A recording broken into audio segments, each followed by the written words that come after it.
Hi, hello, hey, and welcome to this episode of Rushed Vibes.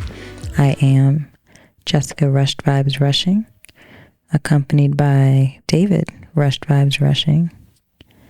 We are here to catch a vibe. How's it going? It's going well. So, everybody an apology. Everybody who listened or watched last week, because these little things right here, I didn't put them on.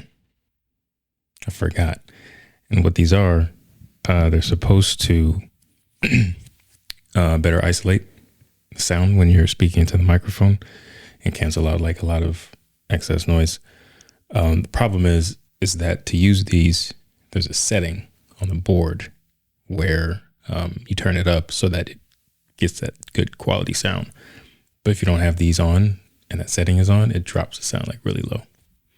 So I had to boost the sound up in post and it sounded all grainy and stuff. So apologies for last week, but we still had over 126, 29 as of today, 29 views. So shout out to y'all on YouTube who watched and anyone who listened to the audio. Did you listen to it? I did. Yeah. How did it sound? It wasn't our usual quality. That's a very PC way of saying it was trash. I'm great at PC. Yeah.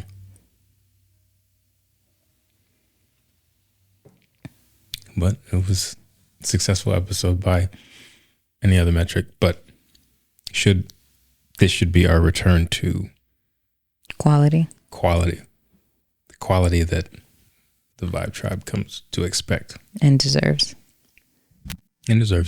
You know, it's fitting that you are drinking out of my Black Bourbon Society glass.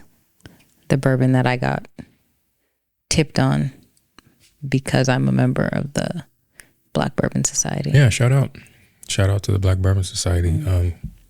Got your boys some Eagle Rare. Eagle Rare. Hard to come by. Which is extremely rare here in Charlotte, North Carolina, I would imagine. But it sucks that North Carolina is a control state. Yeah, because other states, open states, are like, they laugh at us. They'll be like, or when people visit, because I'm in all of the different Facebook groups for the different spirit societies and clubs and whatnot. And they'll be like, yeah, I went to Texas and just like walked into a liquor store or drove through, because Texas, they have drive-through liquor stores. Or you go just walk into Walmart. Yeah, and you can just get Eagle Rare, Blanton's, Buffalo Trace. Like, they're not allocated there. North Carolina is a very complex state when it comes to just elected officials, representatives, what we doing. Yeah, but they're starting to ease some of the laws. Liquor stores might be opened on Sundays. Ooh. Awesome. I mean, that's a big deal. I can go look for all the alcohol I won't be able to find on Sundays. You can get to-go drinks from establishments if it goes through. That's cool. But I mean, I feel like to-go drinks aren't worth it, but we'll see. North Carolina. Like the Vintage in Gastonia, you can get a cigar delivered via DoorDash now. I don't know how far they go. I imagine they don't come all the way out here, but well, it's not perishable, and it's DoorDash. Oh. Like, they have their limitations with food because there's a certain window of time that by the time the food gets delivered, it's not hot anymore, and then you might complain. But if it's a dry good, a packaged good, I don't see why they wouldn't. It's just extra cost on you to get it delivered. Yeah. And the upcharge on the cigar itself. Like $20. Not even I won't. Depend on the cigar, maybe. Busy week. I feel like all weeks are busy. It's Thursday night. It's Thursday. Late Thursday night. It's a good thing I was proactive in getting everything set up because we'd be starting even later.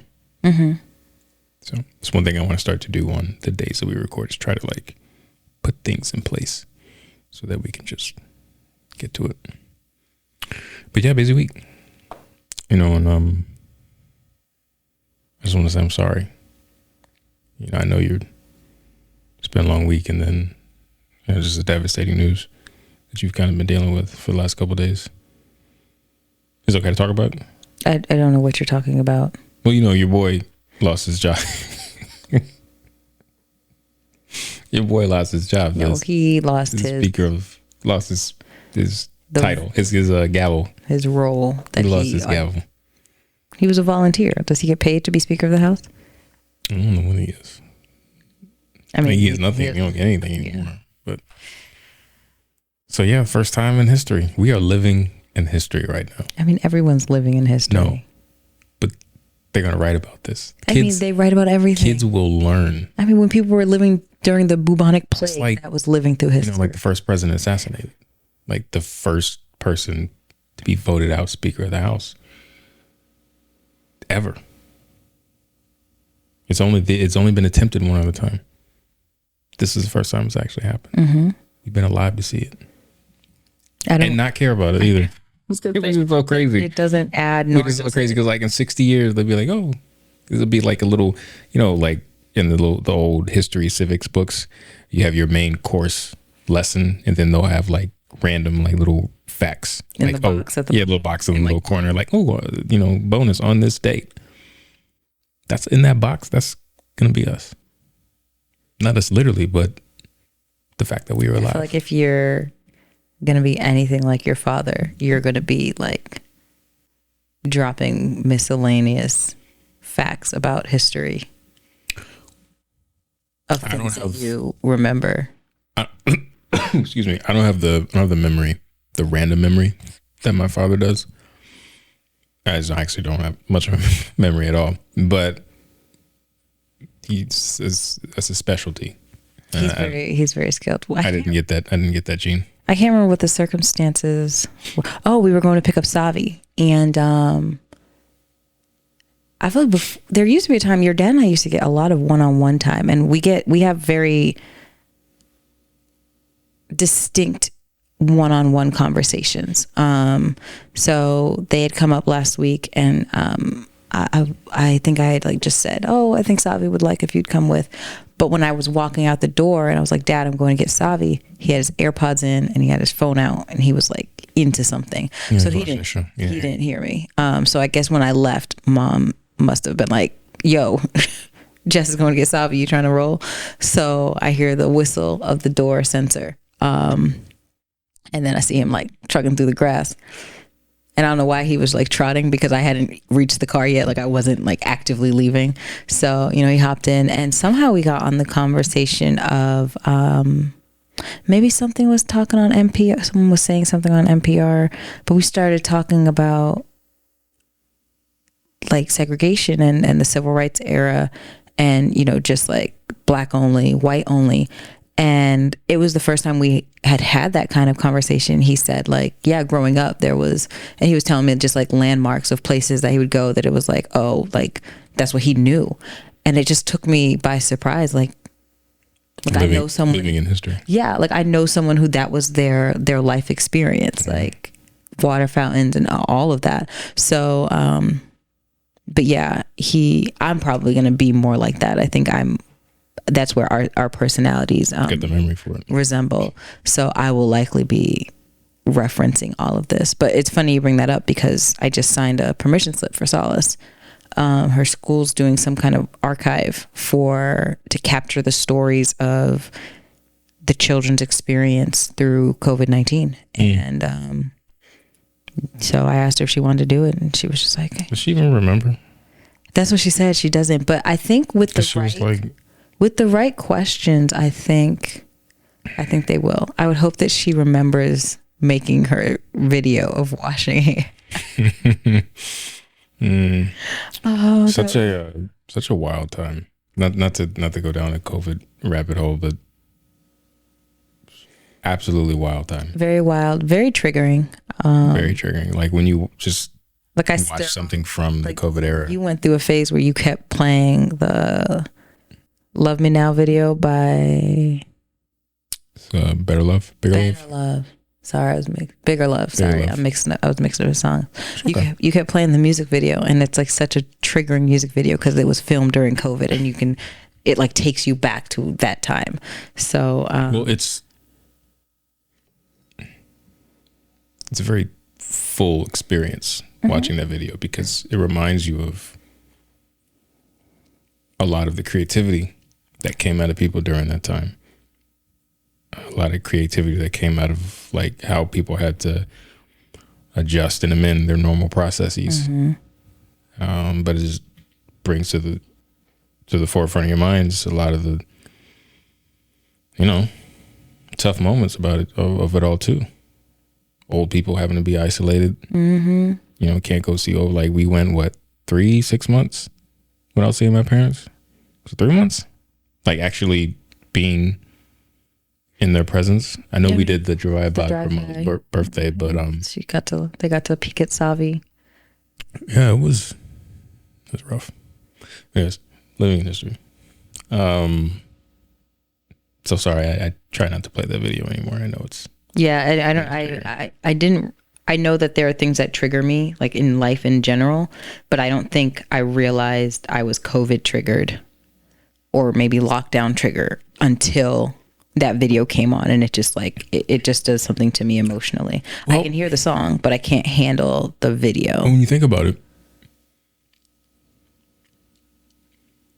and don't get me wrong, I can watch the video. It was part of a very, very long stretch of life for you. It was. That was probably. And then it's like, so take COVID out of it. Take COVID out of it. It's the CIA listening, FBI listening. You know, 2 kids and 2 pregnancies in like 3 years? 4. 4 years. 20. Are you counting Sonoma? Because yeah, it's 2, so Savi and Sonoma. Yeah, but I mean that song came out before. No, Savi. Period of COVID. But you were pregnant with Savi. I feel like Sonoma's pregnancy wasn't really peak COVID. Well, I'm just talking about the stretch, right? So if you were to take COVID, if COVID didn't happen, it still would have been a very trying section of your life. Those 2-3 years, and then you add a global pandemic on top of it. You weren't working, stuck in the house with Savi who didn't sleep, trying to get a kid through virtual kindergarten. It was a lot. It was. I could understand how it might be, or how it is. Yeah, and maybe it's not triggering just COVID. It's the whole season. That was a really, really tough season for me. It's tough. Like I dealt with prepartum depression, postpartum depression, probably just regular old depression. But if there's like another facet of depression, I'm likely that I took it on. And then I think a lot of it was just like feeling trapped and not having an outlet and not having anywhere to go and not feeling like I had any support, like just feeling, I felt very isolated in that time. But this is not a therapy episode. It's not. I'm glad you said that, because I was getting ready to cut your ass off. I don't have emotional stamina to go down that. It's easier to just be strong. Yeah. But I will say, as you felt trapped, lockdown was right up my alley, baby. I didn't want to go nowhere. You're like, what? We got to be in the house? Don't talk about you don't have to go. You were in the backyard all the time. Say word. You just went to the backyard. But you were always joyful to go to the grocery store. I was home. You enjoyed handling the grocery shopping. I didn't enjoy it. Yes, you did. There's nothing I enjoy about grocery shopping. You'd be like, I got this. Yeah, because the family needed to eat. And I went out there and braved the circumstances. Could have caught the Rona to get my family sustenance. Fighting old women for chicken. You were never fighting an old woman. Just throwing, it was like ludicrous, and then throwing bows. I would do another lockdown now. I mean, I'm better equipped. I think a lockdown should be like, I was telling someone, we do like the purge, but we need to do the annual lockdown, and then you can like bid for who's in your pod. Like I think no. just like 2 weeks. No, man, people almost went crazy. Okay, that's how you wean them out. People not following the arrows in the in the grocery store aisles intentionally just so they could. They were so stressed. Those errands were so just so they could buck the system. Look, if you know how many times I would just turn a cart around in an aisle because I realized I'm the wrong way. Had the, because the COVID-19 it flows in a certain direction. So with the air. Yeah, you got air ducts. Can't get you if you go in the right direction. I just hope I'm not living when they realize like how poorly we handled COVID. Everybody, we already know. I know, but like when scientists actually like start dropping, like calling out the foolishness. Like, oh, you thought masks were working. Oh, you thought that you could stand all those super speaking scientists. Remember all them random doctors that had that random press conference that one time? No, because they were always having press conferences. That joint was straight out of like some Netflix series. COVID was out of a Netflix series. But anyways, yeah, I'm done. I'm done with COVID. So in like 60 years, solace our kids. Dang, I'll still be alive in 60 years. You ain't 90? Okay, 93. All right. Yo, I don't know. Depending upon how these knees going, these feeling, I might tap out. Look, you either stick on or hopefully the golden. Although by then they'll probably have some like prosthetic joints that are like legit. Like just get a whole new kneecap. Yeah, and you'd be fine. I mean, they're adding length to people's legs, so they're gonna have to have a contingency for when their legs don't work because I need to replace. I don't need to extend it. I just need to replace. I know, but I'm just saying they're gonna have to have some kind of contingency for those people that they'll be able to use on like regular people. Yeah, I have issues with people who get their legs bionic people. Who like get the. I call them bionic people. Because then but the rest of your body is like out of proportion. So you got arms are gonna be like. Yeah. But anyways, our grandkids will be learning about the day that the Speaker of the House was ousted by his own party. So I don't really care. They did him in. But I do have an opinion. My number one opinion is I'm so thankful that like a majority of the foolishness that's taking place in American politics is taking place in the Republican Party. And I think I enjoy that because that's not true. Well, yeah. Biden tripped the other day. I mean, I trip all the time. And what's his name? He tripped and fell. Mendez. Oh, the third Mendez brother. Menendez. Oh, he's Menendez? I think it's Menendez. Isn't it? Yeah, isn't it Menendez? Oh, they are Menendez. I know. Well, because people what's funny is Jarrell said when he listens to Rush Vibes, he feels like he's on Jeopardy because we have so many of these little small pockets where we are trying to figure out things. I'm glad. And it was such an appropriate depiction of what we go through sometimes. It is. We struggle because we don't have no producer in our ear spitting this facts.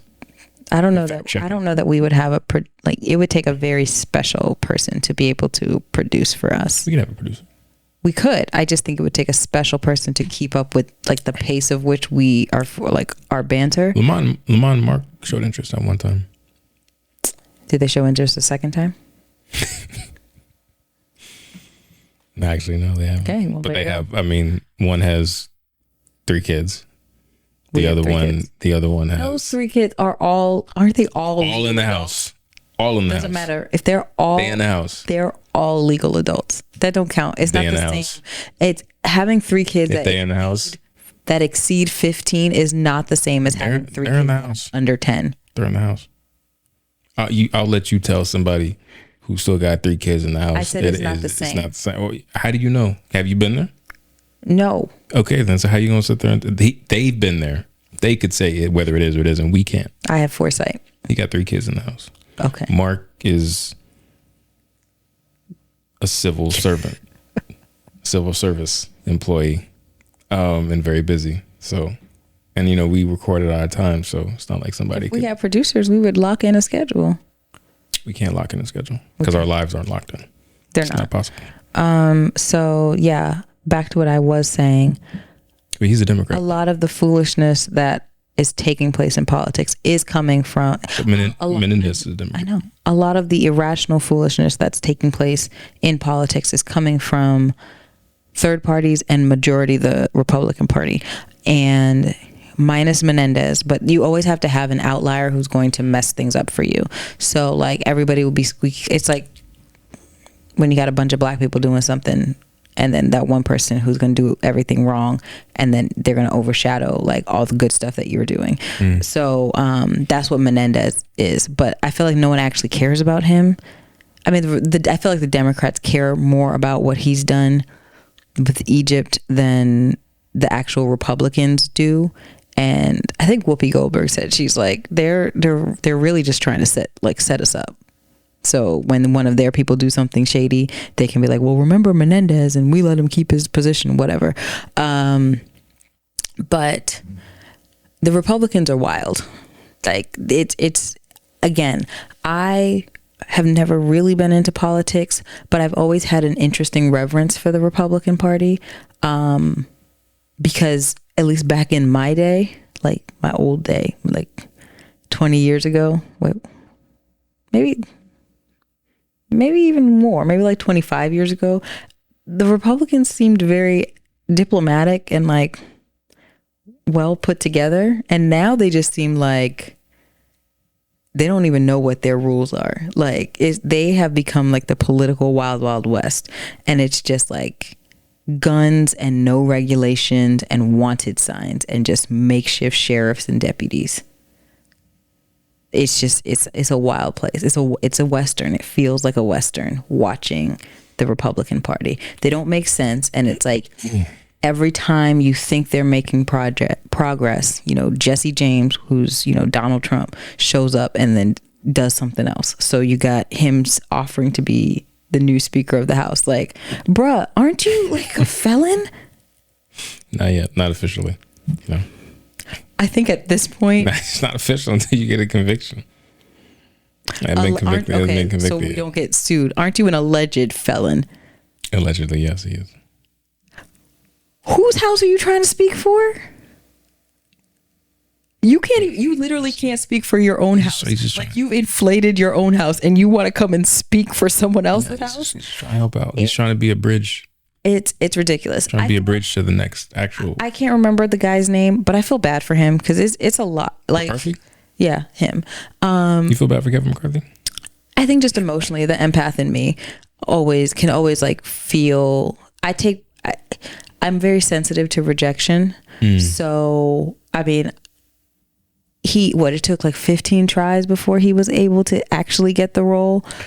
Probably should have been a sign. It was a sign, but he kept, and that's why there's like a fine line between perseverance and like not giving up, because he should have given up, but he kept persisting, and he shouldn't have. So I know he probably already had this shadow of rejection, like everyone doesn't really want me here, and somehow I made it, like through nepotism, I'm here. But to be ousted by your own people, I can imagine that hurting too. Like that's but again, these are the own people who didn't want you to begin with, so maybe they weren't your own people to begin with. There's no honor among thieves. There's not. I just felt bad. Like I emotionally, I felt bad. Like I think I just kind of put myself in a place where I was like, what if you... And I think that's the complexity with being a politician, which is why I don't like politics. Some politician, and I'm not applying this to him in its entirety because I don't know him. I don't think I like him because you told me he messed with student loans and whatnot. But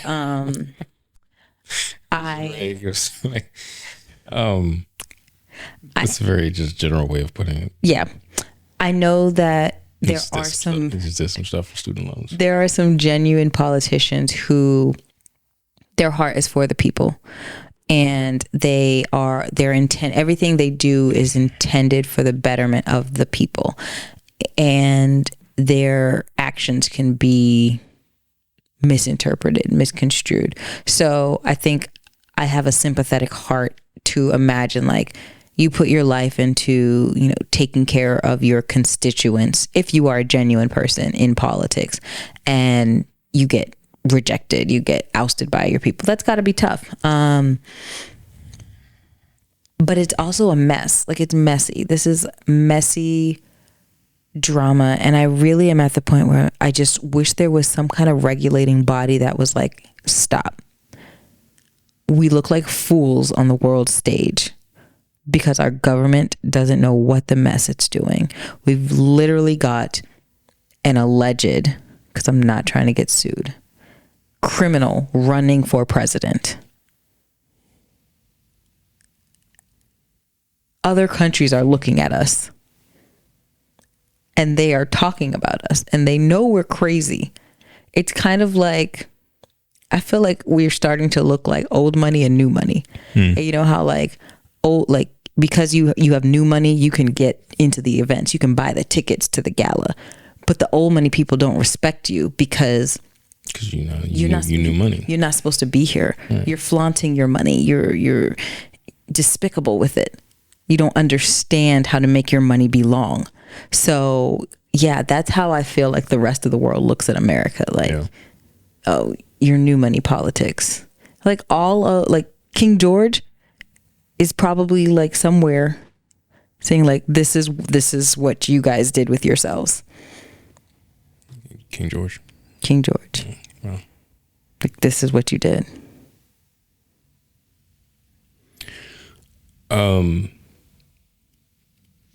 Yeah, I don't really care either.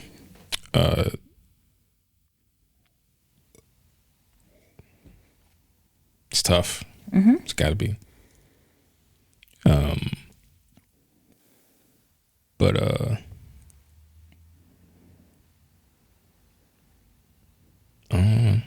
I'm just here for the memoir. you made your bed. Now you gotta sleep. Can he sleep in it? I feel like they took the bed.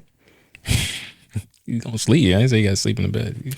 Yeah, I'm either waiting for the Tubi special. They're not gonna Tubi bad better not. They Although I want to watch the Carly Russell joint. I sent you that, right? The picture of it. You might have. Yeah, they're being sued by Who's being sued?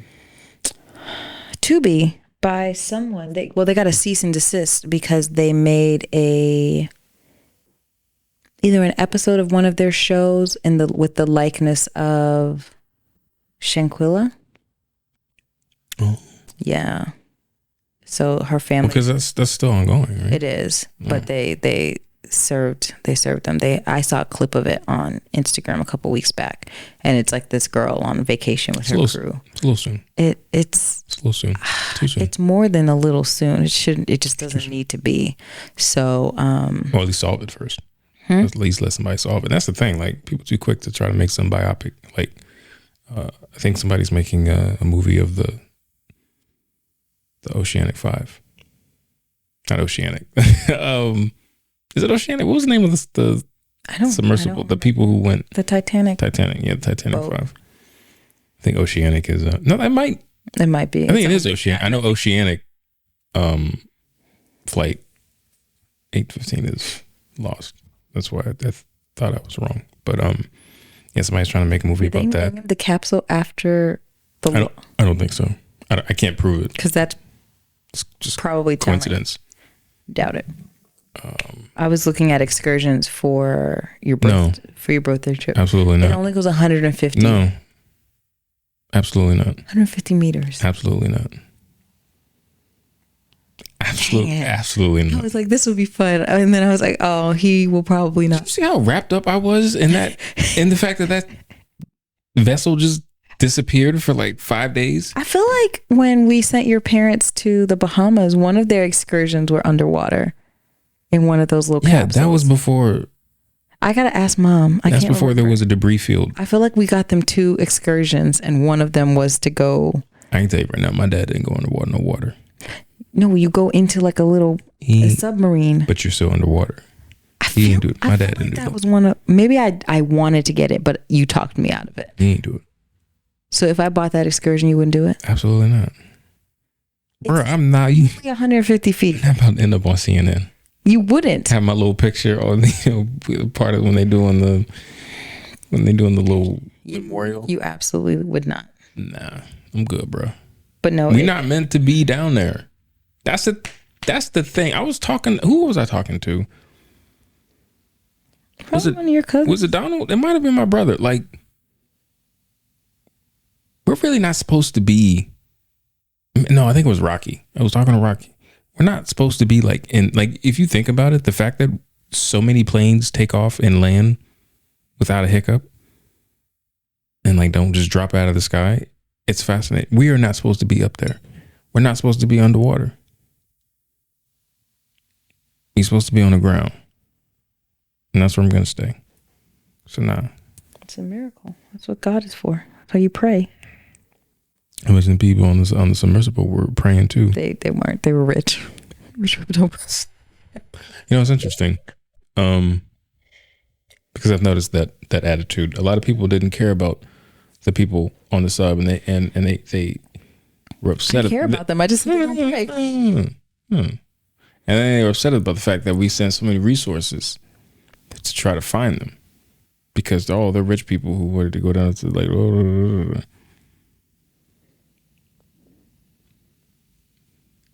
I don't get it. Maybe you can let me in. Why do people are so naturally inclined to despise rich people? Because they have a privilege that the common man doesn't. So because they have that privilege, I think there's just supposed to be like an emotional detachment from rich people. No, that's not what happens though. People like, there's like a venom that people have when they speak about rich people. It's rooted in just jealousy. Okay. I don't think so. You will admit that it's not fair or rational. It's not. I mean, some rich people do set themselves up. Some rich people are just jerks. So and some non-rich people they're pompous, and I'm better than everybody because I have money and you're poor and don't. So Let me ask you something. How many millionaires in a given day do you think you pass? Like if you were to go out, like we went out last night. Mm-hmm. How many millionaires you think we were in the midst of? Liquid?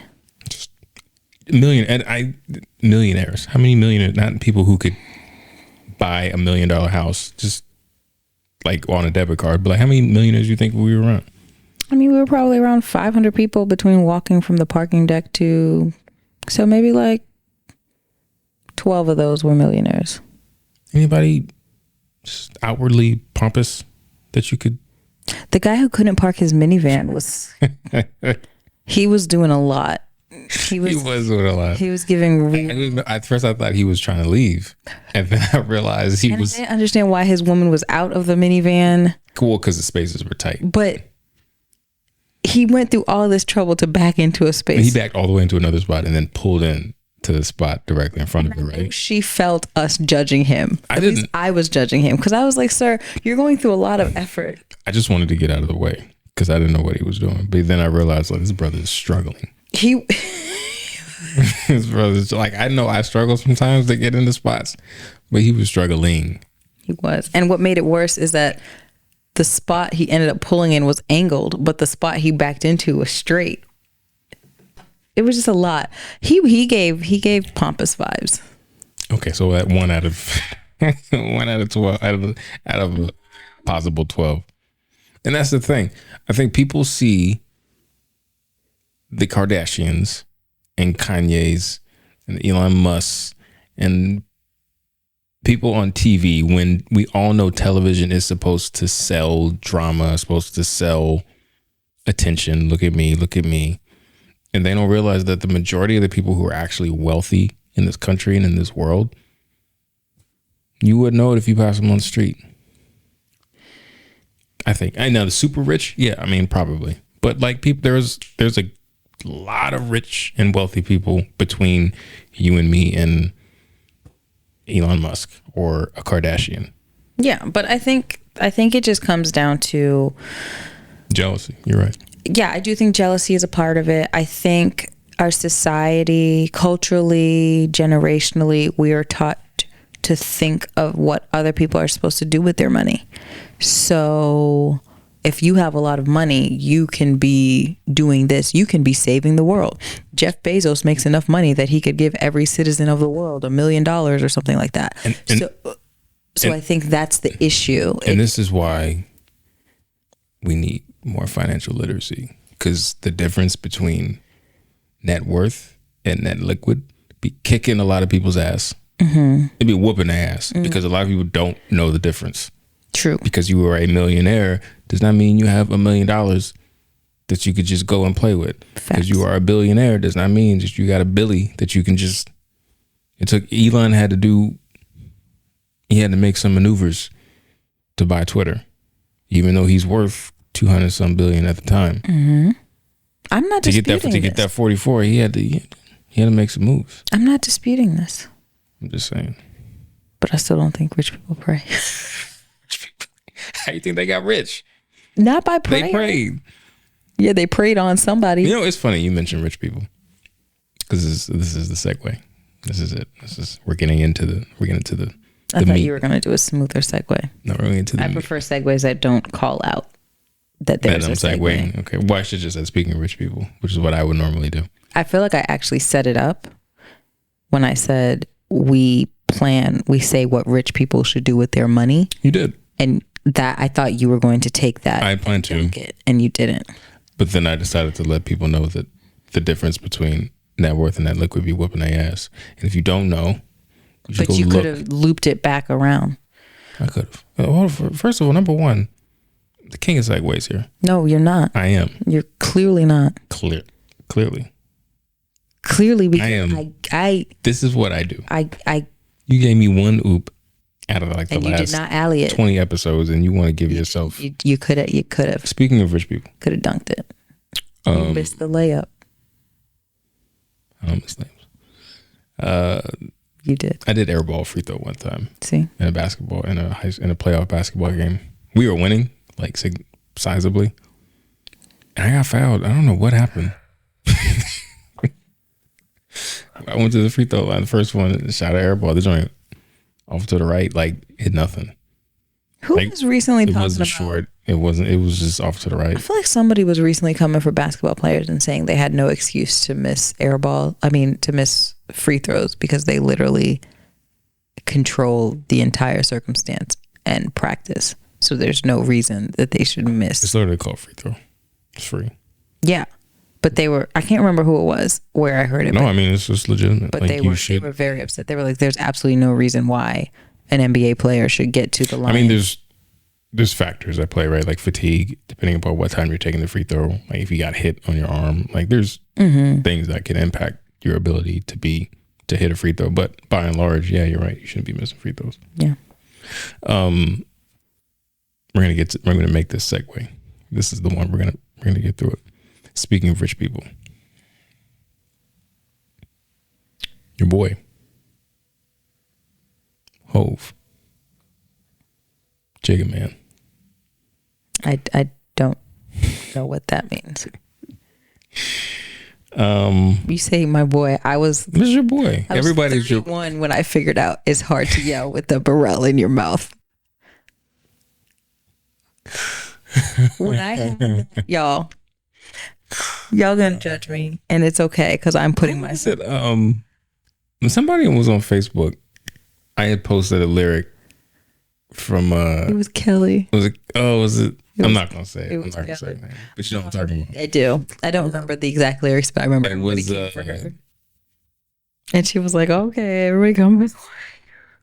She took it. She took it in stride. She did. Kels is GOAT. I can't remember the whole thing, but I realized that he was saying barrel. He had to make it rhyme.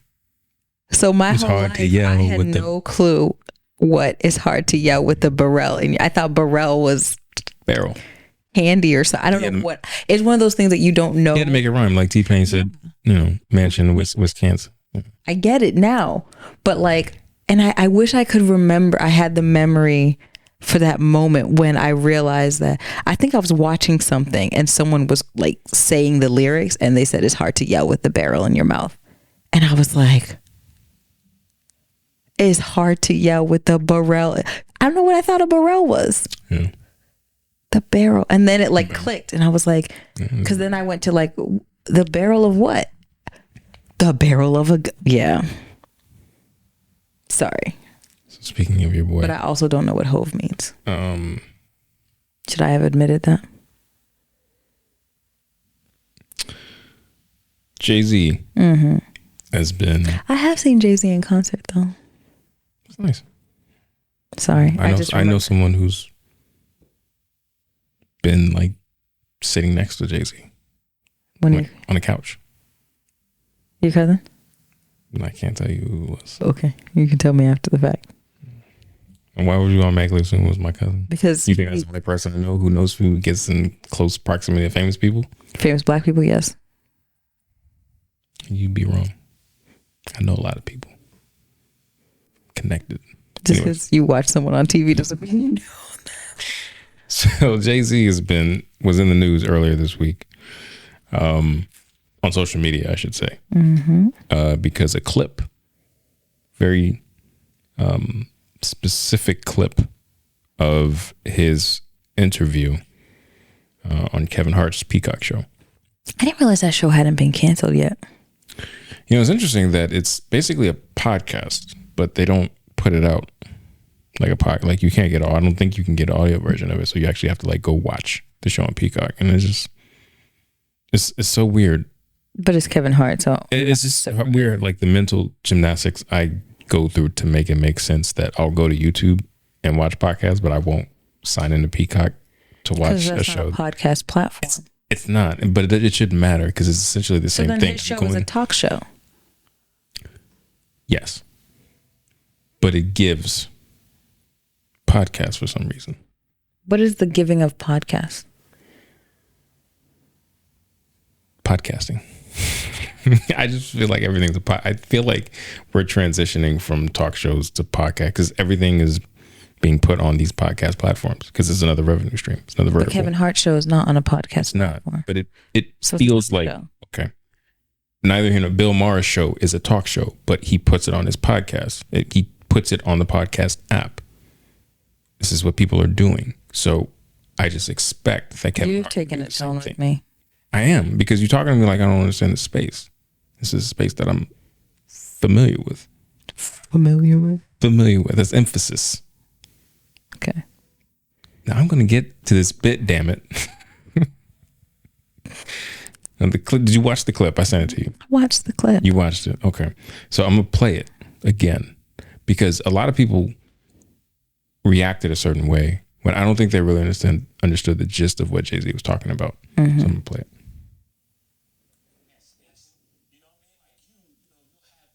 From that space. Absolutely. You know what I mean? Like you'll have people that where you come from, if you behave in a certain manner, it's not accustomed to where they are, right? Some people haven't evolved past 16. They still stuck in that place, but you evolving every year. So that may be a threat to them.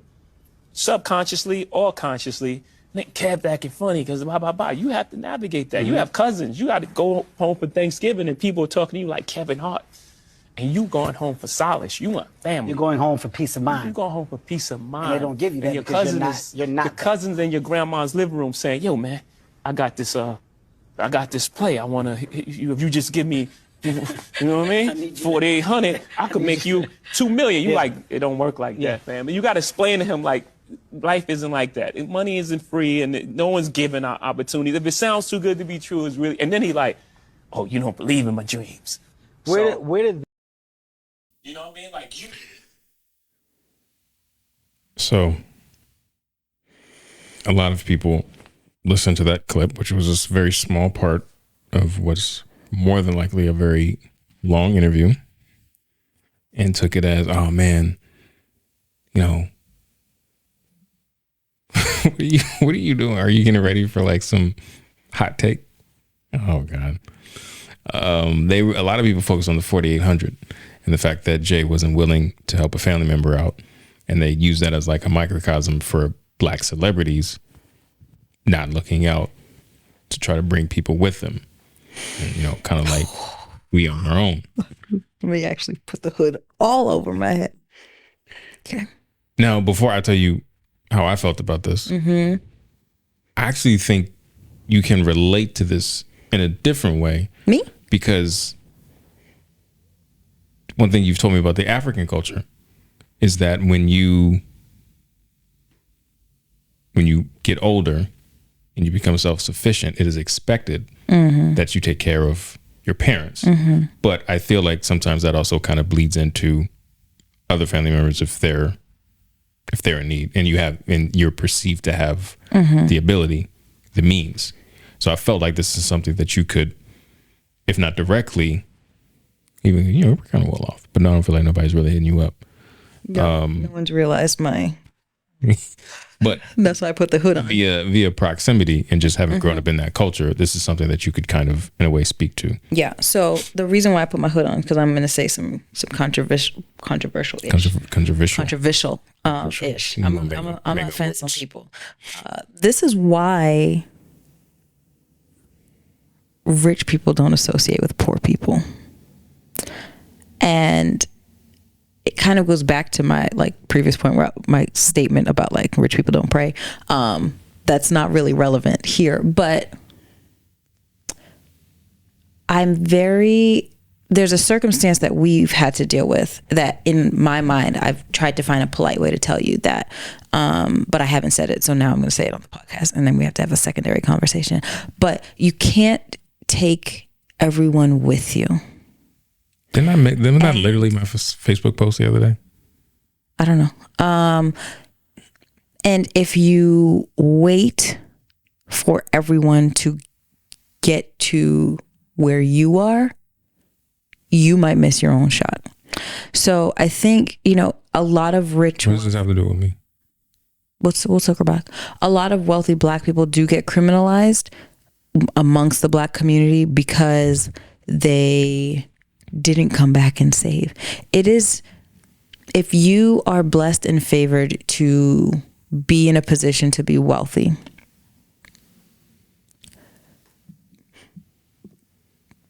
you are not obligated to take care of everybody.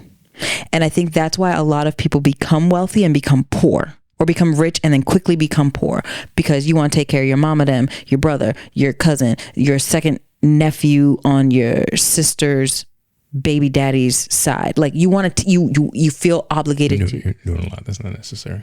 No, it is. Because that's, again, I can only speak to the Black community, and I can only speak to the Black community a little bit because I'm African Black. So, I'm learning things, but it's a burden that rich Black people put on themselves, and then they ultimately, in my opinion, end up losing.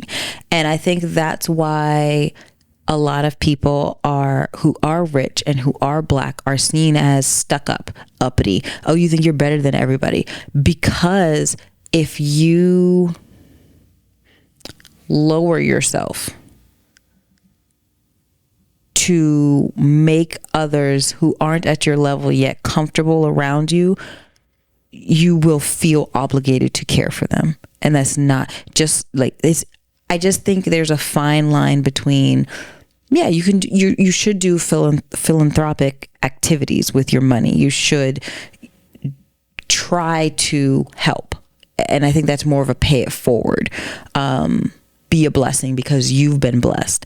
But I don't think it's your obligation that because you're rich, or you're the rich member of your family, or the wealthy member of your family, you have to take care of everyone. And I think this is something that white people have gotten down really well, because at least based on TV shows, because that's what I can reference.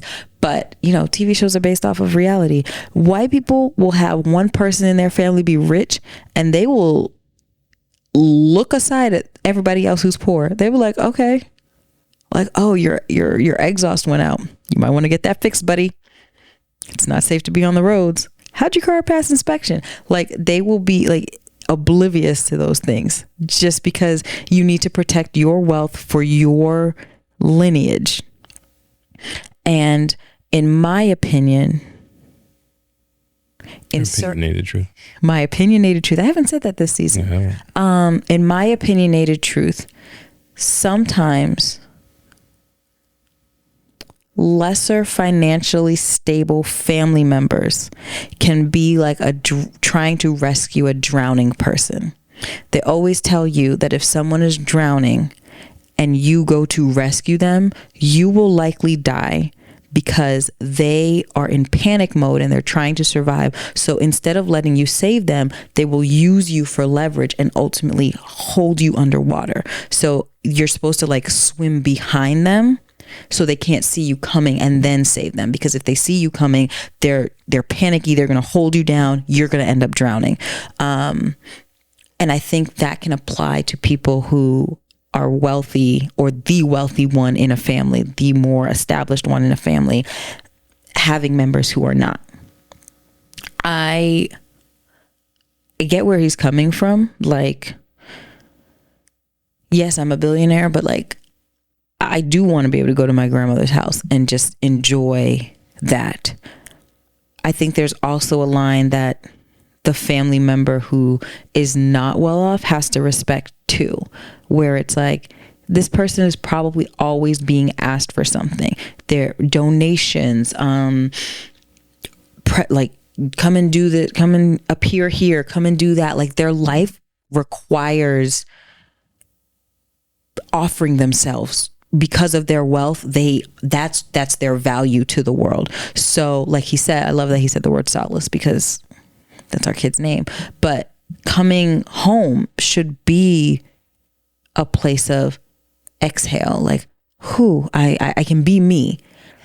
So if you're going to a place and now someone's pitching you something that they're going to do, yeah, that's a lot. And yeah, it might be, people were doing the math and they were like, $4,800 in comparison to Jay-Z's net worth is like someone giving a dime away. Okay. But if I give you a dime and you're like, okay, you gave me a dime this time and I spent that dime and now I need another dime, who am I going to ask for the next dime for? You. So then you've established this relationship of every time you need a dime, you're asking me for a dime. If I keep giving you a dime and then you tell other people that I gave you a dime, they're going to ask me for a dime. And if I don't give them a dime, they're going to bring up the fact that I gave you a dime, and then it's a domino effect. So I think I'm not in that. I won't say that. I haven't been tested the way Jay-Z is being tested in this capacity. I've been asked for money. I think most people have been asked for money. I think I take it twofold. I take it as a compliment when someone's like, yo, can I hold some money from you? I'll pay you back. Because I'm like, oh. Yeah, I remember the one time you got asked for money. I was hot. You were hot when you found out. I was hot, yeah. Hot when I found out because nobody told me. See, but I didn't even have to let you know. You didn't know it was missing. No, you didn't. You let me know. I didn't, and you didn't. It wouldn't matter. It wasn't the amount. It's the principle. You didn't know it was missing. It wasn't money. When someone asked me for, and thankfully, like, I don't really get asked for money anymore. Maybe it's because my circle. I've elevated my circle. But I'm kidding. Your phone just be on Do Not Disturb. You don't see the messages come in. My phone's on Do Not Disturb. If you need to reach me, you know to call me twice. Or just call me. Like, or call you. But like, my friends have figured this out. I'd say I have 3 friends who have figured out that on Saturday, ring twice. And that's how Jessica will pick up. Beautiful thing. But I usually take it as a compliment. Initially, I'm annoyed, but then I'm like, oh, it's a compliment because you probably recognize that I'm in position to bless. I think the grievance of being asked for money is just like, why are you asking me for money? Because you know I have money, which then makes me feel like I'm obligated to give you money. I feel like people don't ever ask someone who doesn't have money for money. You know, I think, and I have never, outside of my family and maybe you, I don't know that I've ever been in a place where I've had to ask for money. So I can't speak to that. Stay asking me for money. Stay asking me for money. Hey, can I have I do not. I absolutely do not. You put Jessica on allowance. I have your debit card number. I just plug your debit card in. But It's fraud. I theft. will. Oh, allegedly. I ain't on that legend. Got him on tape. I feel that when someone asks you for money, it's because they know they've done an audit on you, and they can recognize that you can handle it. You won't miss it. Because 9 times out of 10, when someone asks you for money, they're not giving it back to you. So we've kind of come up to this silent, no, I'm not going to say it because then people going to ask for money and not pay back. Never mind. We charge interest. So we don't. I get where Jay-Z's coming from. I don't understand people attacking him. I've been going on, so I'm going to let you talk. Yeah, so there's a couple of things. One, I want to say that you don't necessarily need to be a billionaire to understand Jay-Z's position on this, which a lot of people are saying, oh, you're not a billionaire, how can you have an opinion on it? Doesn't matter, right? If you've ever had more than someone else and someone has asked you for money, then, you kind of know what that feels like. You kind of hit it. The second part of your take was, I think they were just kind of expressing that separation. Once you become someone of substance, you can't really just go home. There's always that, it should just be, oh, I'm going to see my moms, I'm going to see my, my friends or my cousins or whatever. And it should be that solace, but it really isn't, because especially him, it's Jay-Z. Like, you can't just roll into Marcy Projects, like, you know what I'm saying? You could, but everyone gonna know you there. You could, but you're Jay-Z, so I think they were just kind of having a bit of. I was gonna say having sort of a bit of a cathartic moment, just kind of letting it out. The frustrations that they deal with because of the state of their careers and who they are and their prominence. I think the 4800 was more of like, I think it was more tongue in cheek. I'm sure he's been pitched many a times. Oh yeah, by family members and friends and random people on the street. Air filter. But I didn't take it as him saying he would never invest in a family member or someone who had a legitimate proposal. I think it was just kind of one piece of everything that they deal with when they go home. I think a lot of people, as they normally do, just kind of overreacted to it. That being said,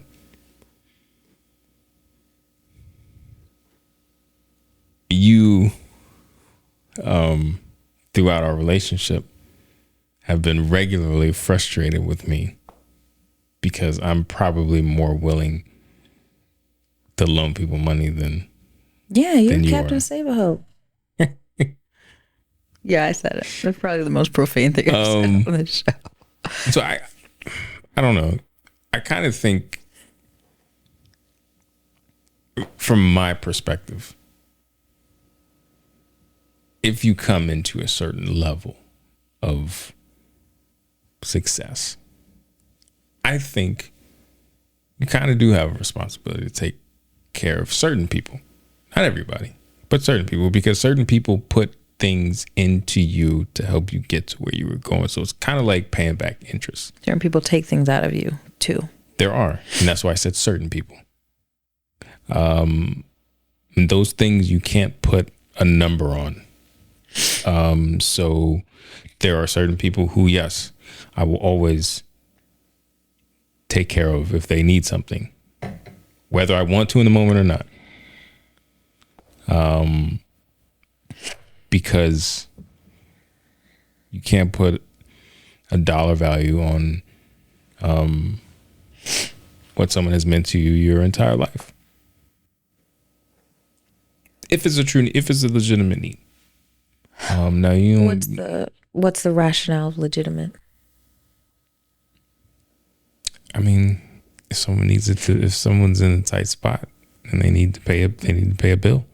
I think, or they need to.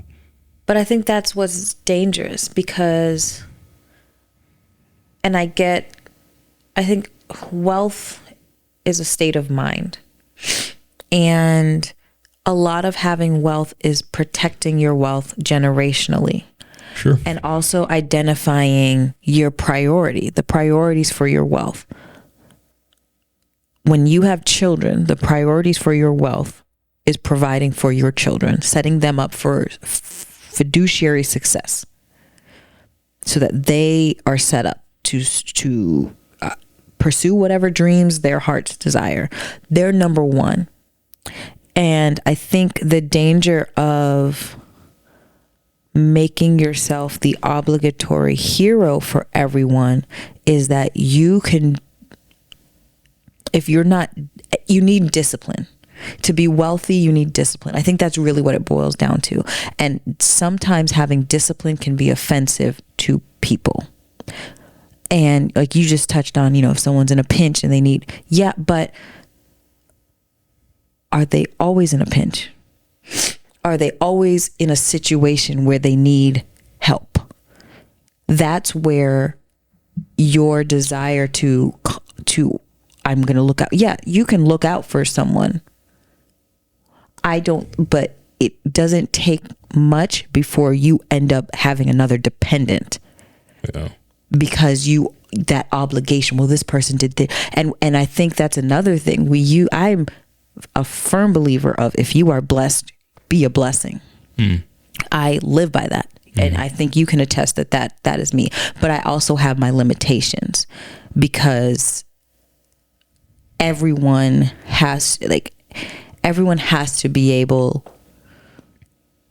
to make responsible decisions for themselves, because you might not always have someone who you can ask for $4,800, for $200, whatever the amount may be, on a regular basis. You need to make sure you set yourself up for some type of success. And this is not me saying everyone needs to be wealthy, and not discrediting that there are moments where you will be in a pinch, that you will need a few dollars. That it's just like, I really just need to hold $50 because payday is Friday and today is Tuesday, and something I wasn't expecting this. I need to put gas in my tank. But there are some people that's a repetitive lifestyle, that they're not setting themselves up. So that's why I think there's a danger zone of that burden of, I need to take care of everyone. And I think when I became a mom, I recognized that this is my silo. These are my priorities. These are the people I need to take care of. And you know me, I'm very big about the scripture, a good man leaves an inheritance for his children's children. If I'm taking care of everyone else and not thinking of my children and their children, I'm not living up to that. So again, I'm not against taking care of people. I'm not against helping, because helping and taking care of are two different things. Taking care of is a long-term thing. Helping should be like a one-time thing. If you become super wealthy, pay off your parents' mortgage. They took care of you. That would be a dream of mine. Pay off parents' mortgage. Y'all don't have to worry about a monthly mortgage. Go on a seniors cruise somewhere. Why can't they just go on a cruise? Why gotta be a seniors cruise? Because those seniors cruises are lit. You been on one? No, but I've seen them. I'm about to go on one. Be the young person on a seniors cruise all day. Go on those Norwegian cruises. But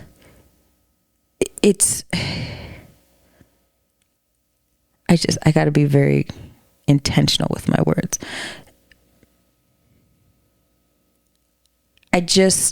You are just one of those people.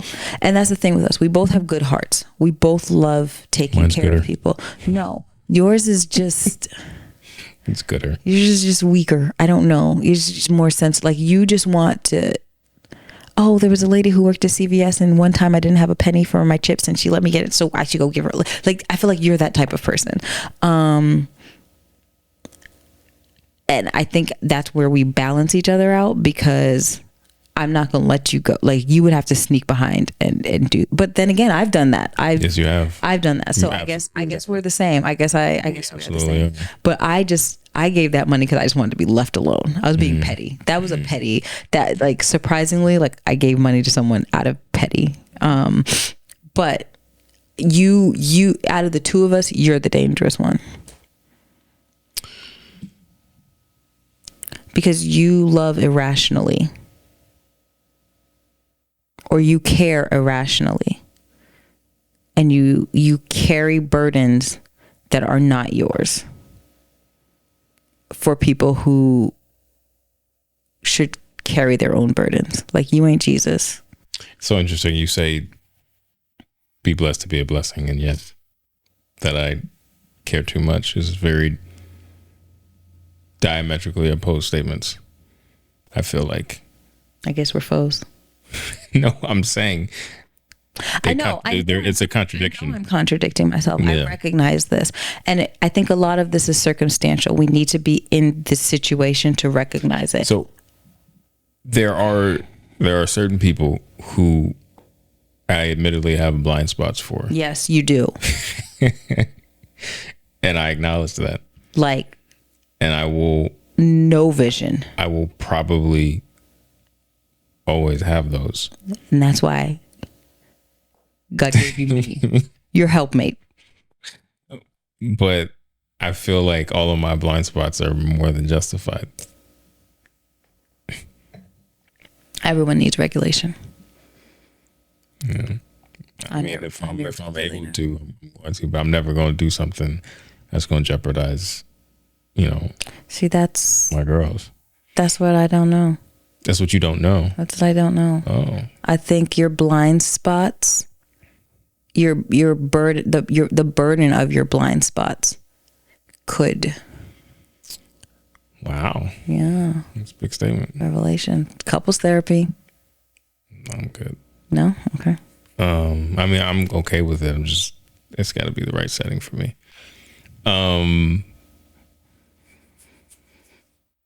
But yes, I have blind spots. Yeah, I'm glad you know it. I have blind spots too. I know. But yours are no different than yours, actually. No, yours are more extreme. Yours are more dangerous. No, absolutely not. They are. Absolutely not. Again, there are people who let me say this. There are people who are in your life and have provided tremendous value and have played a significant role in helping you get to the heights that you get to, where I think if they're ever in a pinch or 2 pinches or 3 pinches, and you're able to be of assistance, you should do it. No, because you're gonna keep putting themselves. It's like giving money to an addict. No, wait a minute, because I was not always the man I am now. No. Sorry, I didn't mean to say it with such conviction. Put my hood back on and. What you said was so. With so much conviction, so definitively, like goddamn. I was not always. I was not always the man I am now. I didn't mean to be. Whatever. I'm sleeping on the couch. I'm gonna put myself on the couch. I don't ever put you on the couch. So. I'm just saying I'm putting myself on the couch. Make sure that's clear. Yet here I sit,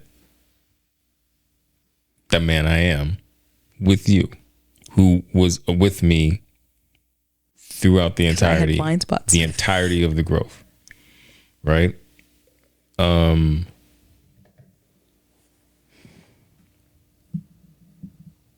I think when someone rocks with you and sees where you can go, and they play a significant role in helping you get there or be on your way along that journey, I think they earn themselves the benefit of the doubt and to be considered if they ever need help. They need help. I just do, because that kind of stuff is invaluable. Okay. So I think some people can be addicts. And just like they tell you not to give an addict money because an addict can tell you they're going to use the money for something else, they are likely. Well, it's a good thing you didn't follow that line of thinking with me, because I kept telling you that I would be better or I would change, and it took a while before I actually did. Yet you saw it through. So maybe that's cherry picking. Maybe that's, maybe that's an outlier, but that's my reality, right? That I live that, you live that. And if you were following your own advice, we wouldn't be sitting here right now. So I think relationships and money are kind of different. Oh, really? Considering how much money you were spending on me. Just paying rent. I was paying my rent. You paying your rent, and I was contributing to the accumulation of that rent. The light bill, water bill, food, trash. I think it just comes down to I was up in there living your best life. Every day was a vacation. Every day was a holiday. Every day I was slaving away. I think it comes down to hey, baby, when you come home, can you bring some chips? It comes down to really recognizing who you're investing in. And I think if you don't have a blind eye and you actually, with intention, recognize this person past just their character, but their patterns, then you'll know if this is someone that you need to keep getting out of a pinch. Because I am certain that there are plenty of wealthy people who have family members who aren't as affluent as they are and have never been asked for anything. And they are given a place of solace and comfort and peace when they come around their family, and they don't have to feel like, oh, I'm the rich aunt, the rich uncle, the rich brother, the rich sister. I'm here, so everyone's going to ask for their wants from me. I think that says a lot about the character of your family as well. Like, no one should put you in a position where you feel obligated. You owe them. You're in debt to them. That should be a genuine move of your heart because you're in position to do so. But I don't think anyone, if it's real love, real family, real security in where you are, you shouldn't feel like, oh, I got to take care of this person. I got to, I know this person needs to do this. I got to buy them that. I need to pay off this. I'm not disputing that. I think where we disagree, or maybe we both just need to have a deeper, elaborate conversation, is whereas children are your dependent, you are responsible for them from the moment you should be from the moment that you conceive that person and they come to life and they breathe their first breath. A lot of people ain't taking care of their kids because they be getting gaslighted. If you do everything how you structurally are supposed to, yes, you are as a parent forever obligated to your children. You brought these people to life. I'm buy my kids shoes because you gaslighting me. I'm not doing this with you. I'm not gonna show up. To my kids' school function because you are gaslighting me. We're not. Some people are just not. And I as a man am so fragile that I'm gonna take my angst for you out of my kids. So not everyone is equipped for parenthood, and not everyone knows how to use words, certain words correctly. But that's not what we are discussing right now. I'm sorry. I'm just saying. I apologize. My bad. Foundationally, what I'm saying is that no matter what position you are in, your financial status, if you are above average in your financial status, should not make you, the people around you should not make you feel uncomfortable or feel obligated to take care of them. And I mean, this is deeper than just family. It's the being the wealthy person in the church and everyone expecting you to to pay for new pews or the new church van or whatever, which is probably why birds of a feather flock together. Rich people associate with other rich people because you know that these people are not going to bother you. Yeah. It's why I stopped associating with certain friends years ago, because they had traits that were burdensome on me, and I didn't want to tolerate that. I didn't want that in my life. So I stopped affiliating with them. I changed the people I was around because I wanted to feel different around the people I socialize with. So that, I think that's really the term that I'm going to leave my point on, where if you have wealthy family members and you wonder why they're not affiliating with you, well, maybe you don't make them feel like they belong because they have money, because they're able to spend their money, sir. And all of it is not wealth. Sometimes it's just a matter of how you live your life, how you allocate your dollars, how you speak. Just those are fundamental reasons as to why someone won't affiliate with you, whether you're blood related or not. So, I do think I will stand on and agree with you that yes, if you are blessed, you should bless others. But you're not responsible for taking care of people and making sure that they survive. That's not your burden, because this is the same conversation we've had about Bezos, about Bill Gates. Like, yes, these people are super rich. They're not responsible for saving the world. That's not their job. Yes, they have come upon some fortune that everyone would love to have, but they're not obligated to take care of you too. And I think that also applies with family. These are just uncomfortable conversations. And though you got these terms, blood is thicker than water and blah, blah, blah. But you can't put expectations on people because they have money. And you can't hold the fact that someone has money against them. Like, that's one of my pet peeves, but we can have this conversation offline later. How people treat you in petty, sly ways, but that's another conversation for another time, maybe with my therapist. Tell her I said what's up. I don't know who she is anymore. Oh. I might be getting a new therapist. Oh, that's tragic. Okay, maybe not. Hurt. Speaking of family and money, because we're at an hour and 20 minutes, we've spent a good chunk of time on this Jay-Z thing. Although I think it kind of expanded. It's just a general topic conversation, which was cool. Kountry Wayne. Did you look into Kountry Wayne? I don't know who he is. Okay, but you looked at the link I sent you. I did. Okay. Came up in the mid 2010s, doing sketch comedy and on Facebook, YouTube, things like that. To stand up, had recently had a Netflix special. Shout out to him.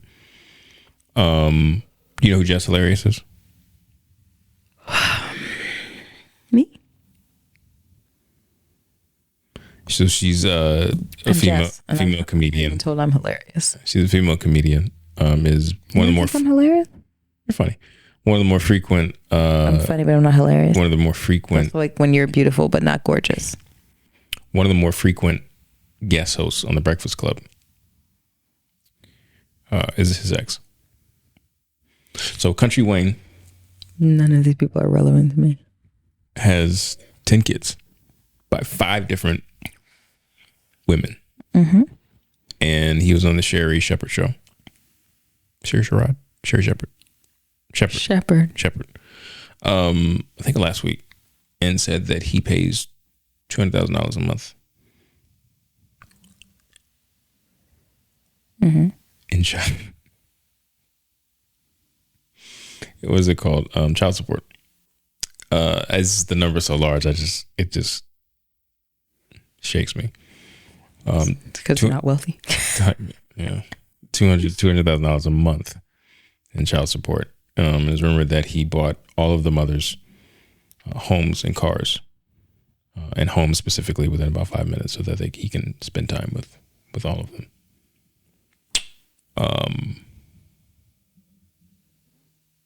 as most things do, caused quite a bit of a stir on social media, Twitter. Why? Well, one, what's the Muslim thing where you have like multiple wives, but you have them all like living?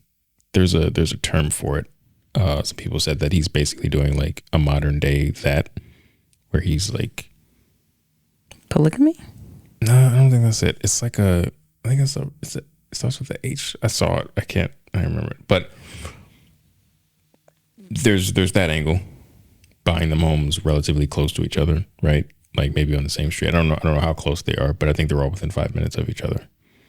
Sort of having a controlling, maybe it is polygamy. But then there's also, how effective of a father can you be to 10 kids that aren't all under one roof?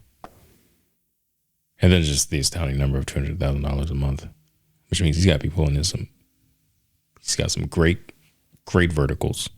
He's pulling in some good cash. $200,000 a month expense, like every month that's going out. It's a lot. Not that the kids aren't worth it, because he's happily doing it. Like he doubled down. He was like, "Yo, these are my kids. Like I appreciate that I get to be able to provide this amount," which every father should feel. That's how every father should be. It's a lot of money for me. Yeah. So just hearing that number is like, oh my God, I can't rationalize. Not rationalize. I can't compute. Right, because I don't you're poor? Make that much, so I can't imagine shelling out that much. Obviously, I would, I take care of my kids now, but that's crazy. So, what are your thoughts? I don't see the uproar. I don't see the issue. I think uproar. Did I say uproar? I don't see why this needs to be a big deal. Because if he had 10 kids and he wasn't taking care of them, we'd hear about him. I love the idea that he has 2 kids by each baby mama. So if the math is right, 5 on average. He's netting 2 kids per baby mama. And maybe people are so used to, it's different. It's different to even have like that. This is a big deal. Yes, 200,000 is a lot of money. You break that down, that means each household is getting $20,000 a month, which means for each kid that's $10,000 a month. This is how you use wealth. This is, you have a man who has soiled his royal oats everywhere. At least 5 places. At least 5 places 10 times. So, I applaud the fact that I guess he's of the Nick Cannon breed where they're just going to make people be fruitful and multiply. Just like Denzel said in Training Day. He was like, I don't miss.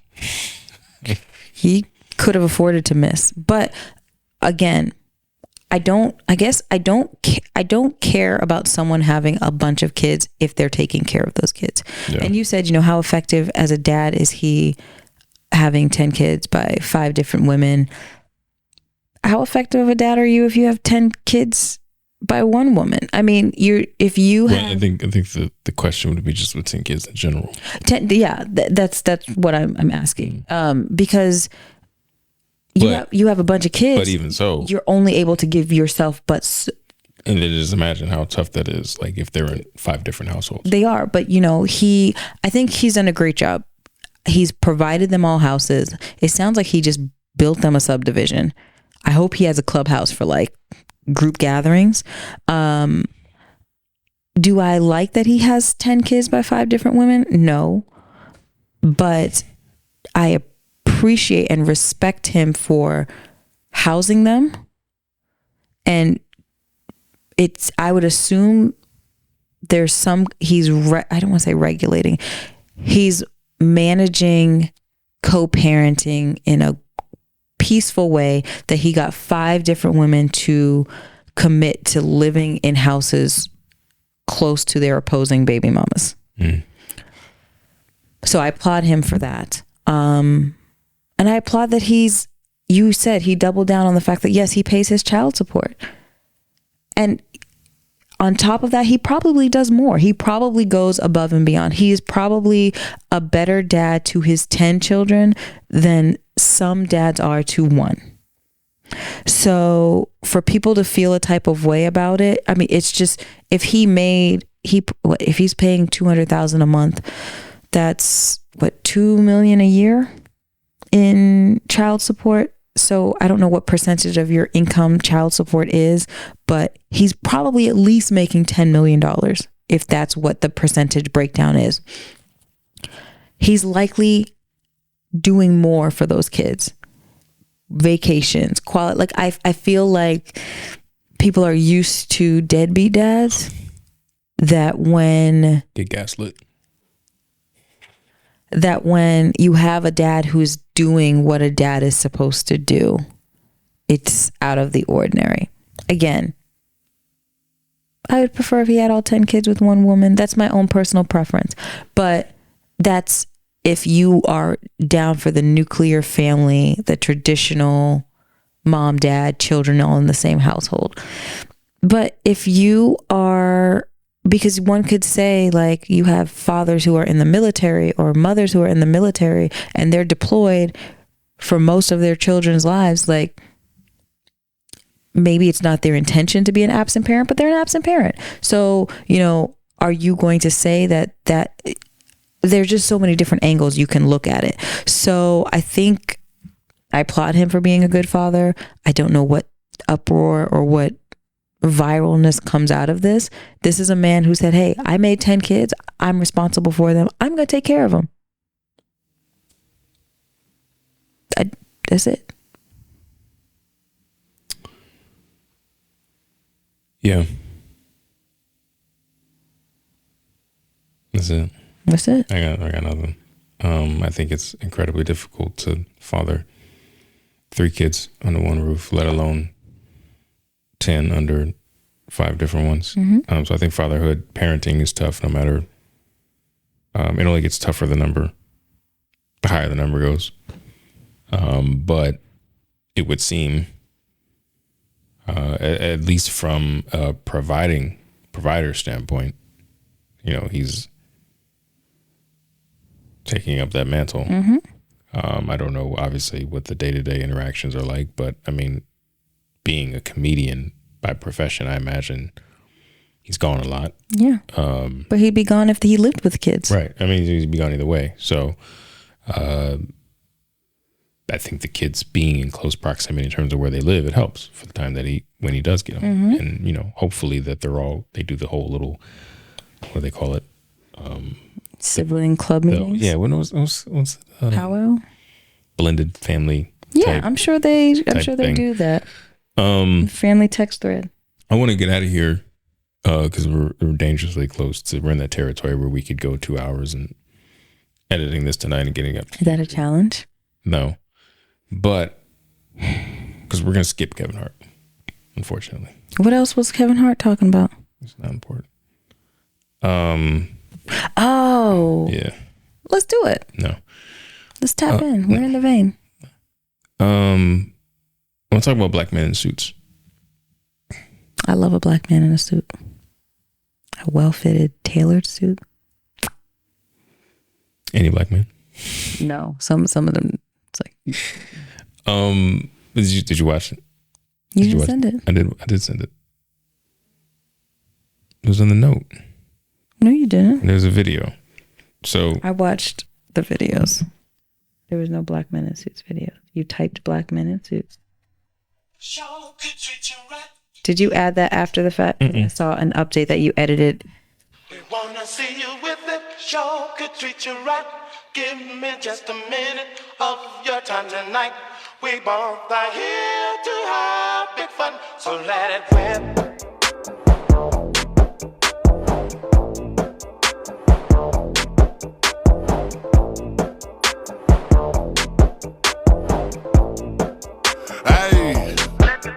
Hey, it's not a that I'm peeing, I'm thugging, I'm still in the street. If he run up, I out and delete, clean the Glock and repeat. It get hot, throw that in the creek, hit the spot, it's 100 a piece. I went flawless, my teeth diamond, boy, where does it say? That boy dumb in the if he reach, I'm the go to the D. Let's be real, Stevie Wonder conceited, I'm having it, then I'm flipped. Labels call every week, I can't sign, I got cases to beat. Plus I touch 80K every week, ain't gon' lie, that sweet. Let it whip if he step on my feet on my son, you should slide every week. Ever shot out a G with no dose of them to see who it was, just to see if they street. Don't get put on the T on the net, tryna act like you gangster. I got enough bread for the feed. You know I'm a G, I got killers come straight out the east. They pull up on a horse with a ski. I'm for free, don't you dare say the your feet, cause you bound to get left in the street. I make 10 off the feet and I ain't touched the bowl in some weeks, but I know we're OG for the cheese. Cross the line, but I tweet, gotta know I ain't going for nothing. You think that I'm kept, come and see. I see you with it, show could treat you right. Give me just a minute of your time tonight. We both are here to have big fun, so let it whip. What impressions do you have? I love a black man in a What are suit. your thoughts? I love a well-dressed black man. I appreciate a well-dressed man. I really appreciate a well-dressed black man. And they look nice. I like their suits. What's the drama? Just get to it. I want to know. I don't want to play this game. It's no game. I'm curious how you feel about What's everybody mad about?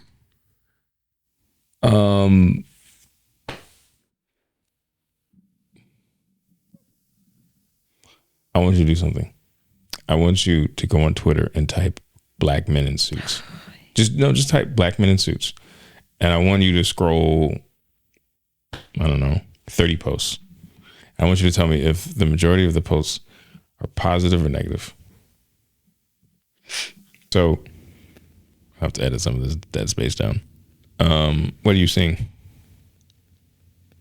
I mean, More positive or negative? Negative, and I just don't understand why.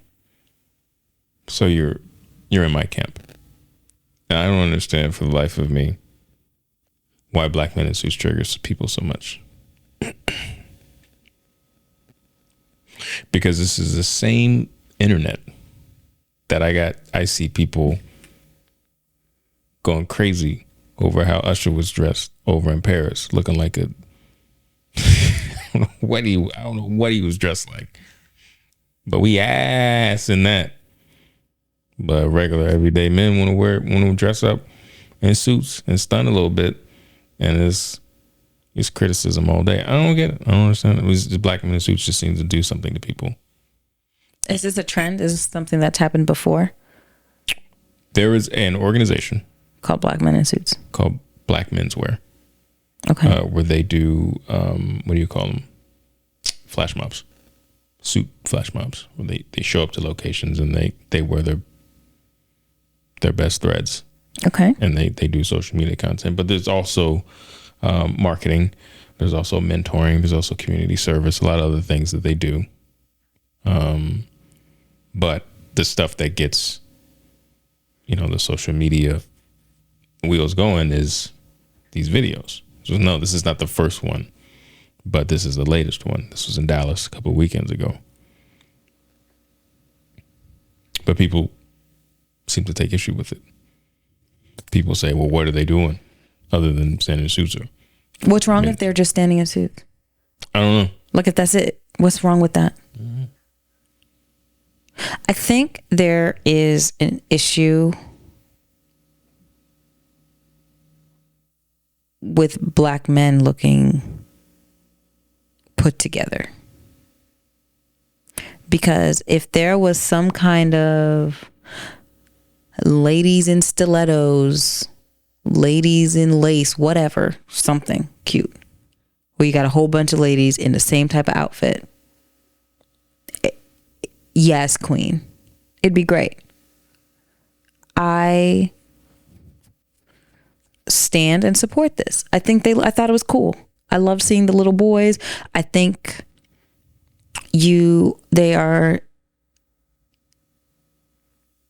I am very big on imagery. That's just how I was raised in terms of just how you should dress. Like, my dad was particular about travel, how you should dress when you're traveling. Like, you should always look put together. So I appreciate clean, put together. I watched it from your phone from a distance, but I mean, they looked good. They looked sharp. And if it's more of a community empowerment, what's the issue? Well, the issue is a lot of people don't know that because they see the clip and then they just even if you just go know off. that it's community empowerment, the fact that someone was able to organize at least 100 black men to be dressed to the T in a straight line for someone on a bevel to go and capture that, we should be applauding that in itself. That's coordination. I don't have a problem with it. I think people just look for problems where there aren't problems to be had. Yeah, I mean, you always talk about, appearance, put your pants up and hoodies and things like that. Mm-hmm. Like, what do you want? What do you want? Because now we're wearing suits and it's like, It's still a problem. It's still an issue. Oh, this isn't positivity. This isn't empowering. I don't care what culture you're a part of. There is something about a man in a finely tailored suit that it lifts people's perception of you just a little bit. Whether we can talk about whether it's fair or not. We can talk about the politics of it different, later. But the fact of the matter is, you walk into a space with confidence, with a finely tailored suit, people will have a very high impression of you, right? Slightly higher than if you did not.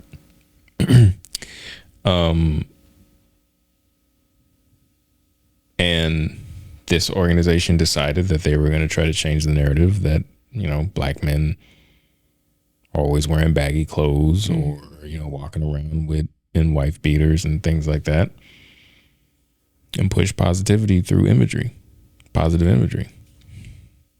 But I wanted you to scroll because like it's literally just black men in suits. That's it. That's it. Like they weren't rapping. They weren't doing anything. They weren't flashing gang. Like none of, a couple of dudes was probably, Greeks and may have done like, something, but that was it. That's it. And so many people were triggered. So many people made assumptions of what they weren't doing based on what that group wasn't doing based on a minute and however long clip without taking the initiative to even go and research what they actually do instead of going and looking to see if they're actually doing the things that I'm going to ask if they're doing. This bothers me. People are whack. Wickety whack, to use your words. It's stupid because I'm glad we agree. And I can't help but think if this would only happen to black people. Like, I don't know if like a bunch of white men would get together in suits and do something like this, but I feel like no one would care. I feel like they'd be like, oh, hey, Chris, Chad, you look good. I think this is, for whatever it is, whether it be community outreach, uplifting, you got a bunch of men dressed up, looking good, and sharp. I feel like they felt good too, looking sharp. I feel like this is always it was hot. It was in Dallas. Yeah. It's hot in Texas. This is something I've always been a believer of, that like culturally being a guy is boring. Like with being a girl, it's like you can dress up, be a princess, you can put on makeup, paint your nails, all of this. When I think about like being a guy, it's just like I play video games and sports. Like there's not a lot of, culturally we don't give men a lot of nuances. If a man is into fashion, then is he, like, you have to question his sexuality. So I like this because I don't feel like, I don't know if you ever seen on social media the black boy joy or a black man joy, where it's just like there was one season where like black men were just frolicking, like they were holding their cameras on their phones and just skipping through like places and being happy, and that was so beautiful to me. I loved it. I'm sure Twitter hated it. I loved it. It's a little zesty. It's not. These were some. But I think with this video, like when you are cleaned up and dressed well, you feel good. And I feel like this gave those, and I'm sure, I mean, they have suits like this, so they probably all have reasons to wear these suits somewhere sometime. But you, even just watching it, at least for me, I could feel that energy off of him, that joy, that like, I know I look good, I'm dressed up, I have a reason to be dressed up, and it's not for corporate, it's not for a wedding, it's for me, because it's all voluntary, I'm assuming. So I feel like something like this gives men a reason to want to like appreciate being a man. And I don't think that men have a lot of reasons for that. If it's not a special occasion, or you're not, if your work doesn't require you to dress a certain way, you don't really have, like, girls, I feel like women were just like, it's Friday, I'm gonna put on makeup. I'm not going anywhere, I'm just gonna put on makeup. Like, what are you gonna do? Look, if you just feel like jazzing yourself up, what do you do?